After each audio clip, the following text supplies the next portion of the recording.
Olá, seja bem-vindos ao nosso canal. Se você ainda não se inscreveu no nosso canal, se inscreva, curta e compartilhe os nossos vídeos.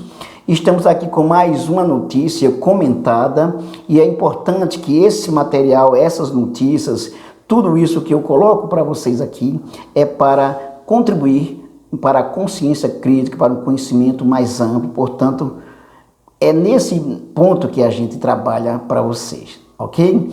Veja bem, o 247 chama atenção para a questão da falta de comando na crise do coronavírus, principalmente por parte do presidente da República. O presidente da República, inclusive, ele não leva em consideração, ou pelo menos não levou em consideração até mesmo as orientações do ministro da Saúde no que diz respeito a os cuidados que se deve ter contra o coronavírus, que é inclusive evitar aglomeração, e ele foi no dia 15, neste domingo, uma manifestação contra o Congresso e contra o Supremo Tribunal Federal.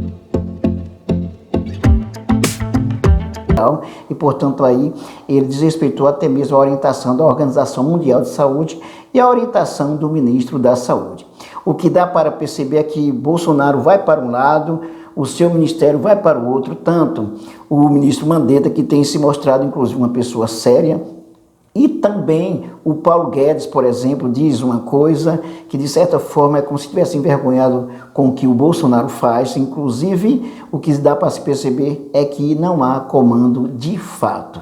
Nesse momento difícil de crise com a ameaça do coronavírus, a ameaça de uma epidemia de coronavírus, o presidente da República, que deveria ser o líder máximo, na verdade, contribui muito mais para prejudicar do que para contribuir para a melhoria das condições de vida da população e para solucionar essa questão aí da ameaça do coronavírus. Veja só, o 247 também diz o seguinte aqui: governadores e parlamentares consideram que o país está sem comando na crise do coronavírus. E aí explica o seguinte, né? Governadores e parlamentares consideraram nesta segunda-feira, 16, que a comunicação do governo Jair Bolsonaro sobre o coronavírus está desastrosa, porque ele diz uma coisa e faz outra, seu ministério diz uma coisa e ele faz outra. A avaliação é de que o país está sem comando e que os ministérios estão passando mensagens contraditórias. Isso é muito grave, quer dizer, estão batendo cabeça, né? Num momento desse tão difícil, ter todo um governo assim batendo cabeça. A informação é da coluna Painel. As secretarias estaduais de saúde divulgaram até às 9h30 desta terça-feira, 17, 301 casos confirmados da doença. O último balanço do Ministério da Saúde, divulgado na tarde da segunda-feira, apontava 234 casos infectados, 2.064 casos suspeitos e 1.624 descartados. A doença atinge 15 estados e o Distrito Federal. Em nível mundial foram registradas 7.074 mortes pelo coronavírus. É muita coisa, né, gente? De acordo com o monitoramento da Universidade de Johns Hopkins, nos Estados Unidos, o número de infectados é de pelo menos 168 mil. Caso mais grave, inclusive, na Itália, né? Enquanto o Ministério da Saúde brasileiro fala em diminuir a circulação de pessoas, o ministro da Economia, Paulo Guedes, sugeriu que apenas idosos adotassem o isolamento contra a doença. Veja que aí vai na contramão das orientações, né? Na verdade, todas as pessoas devem evitar essa aglomeração, principalmente, claro, os idosos, mas não apenas os idosos. E a orientação do Ministério da Saúde é que evite ao máximo as aglomerações. O Paulo Guedes já disse que é só para os idosos. Então, portanto, aí já deixa a população sem saber para onde vai. Essa é a verdade, né?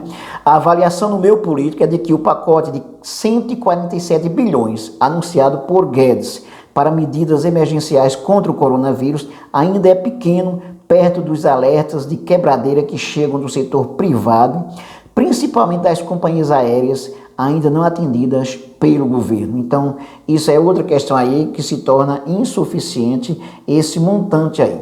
Participantes da Líder, que administra o seguro danos pessoais causados por veículos automotores de via terrestre, o famoso DPVAT, viram no pacote de Guedes espécie de revanche, porque é a segunda vez que o governo tenta usar o dinheiro da reserva de acidentes no trânsito.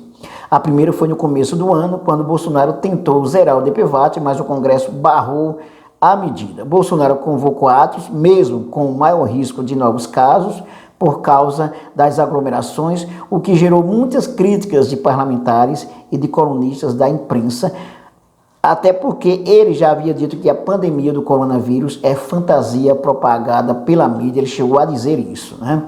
Então, indo na contramão, dessa forma, o que se percebe claramente é que o governo não está sabendo o que fazer diante dessa situação e está provocando mais danos ainda. Onde deveria somar, na verdade, está dividindo e a população é quem paga com isso.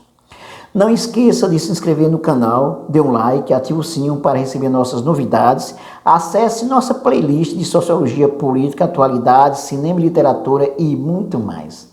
Até mais.